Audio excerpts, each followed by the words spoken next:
The Snail and the Whale by Julia Donaldson. This is a tale of a tiny snail and a great big grey-blue humpback whale. This is a rock as black as soot, and this is a snail with an itchy foot. The sea snail slithered all over the rock and gazed at the sea and the ships in the dock. And as she gazed, she sniffed and sighed, "The sea is deep and the world is wide. How I long to sail," said the tiny snail. These are the other snails in the flock, who all stuck tight to the smooth black rock, and said to the snail with the itchy foot, "Be quiet, don't wriggle, sit still, stay put." But the tiny sea snail sighed and sniffed, then cried, "I've got it, I'll hitch a lift." This is the trail of the tiny snail, a silvery trail that looped and curled and said, "Lift wanted around the world." This is the whale who came one night when the tide was high and the stars were bright, a humpback whale immensely long, who sang to the snail a wonderful song of shimmering ice and coral caves and shooting stars and enormous waves. And this is the tale of the humpback whale. He held it out of the starlit sea and said to the snail, "Come sail with me."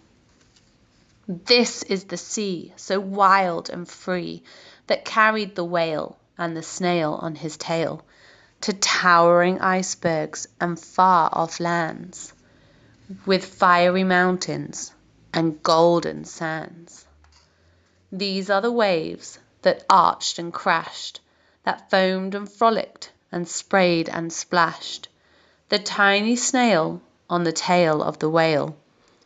These are the caves beneath the waves, where stripy fish with feathery fins and sharks with hideous toothy grins swam round the whale and the snail on his tail.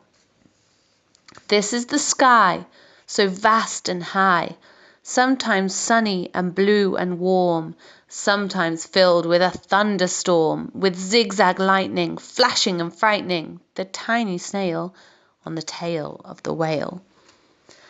And she gazed at the sky, the sea, the land, the waves and the caves and the golden sand. She gazed and gazed, amazed by it all, and she said to the whale, "I feel so small." But then came the day the whale lost his way. These are the speedboats running a race, zigging and zooming all over the place, upsetting the whale with their ear-splitting roar, making him swim too close to the shore. This is the tide slipping away, and this is the whale lying beached in a bay. "Quick, off the sand, back to the sea!" cried the snail. "I can't move on land, I'm too big," moaned the whale. The snail felt helpless and terribly small. Then, "I've got it," she cried, and started to crawl. "I must not fail," said the tiny snail. This is the bell on the school in the bay, ringing the children in from their play. This is the teacher holding her chalk, telling the class, "Sit straight, don't talk." This is the board as black as soot, and this is the snail with the itchy foot. "A snail, a snail!" The teacher turns pale. "Look," say the children, "it's leaving a trail." This is the trail of the tiny snail, a silvery trail saying, "Save the whale." These are the children running from school, fetching the firemen digging a pool, squirting and spraying to keep the whale cool. This is the tide coming into the bay, and these are the villagers shouting, "Hooray!" as the whale and the snail travel safely away. Back to the dock and the flock on the rock, who said, "How time's flown, and haven't you grown?"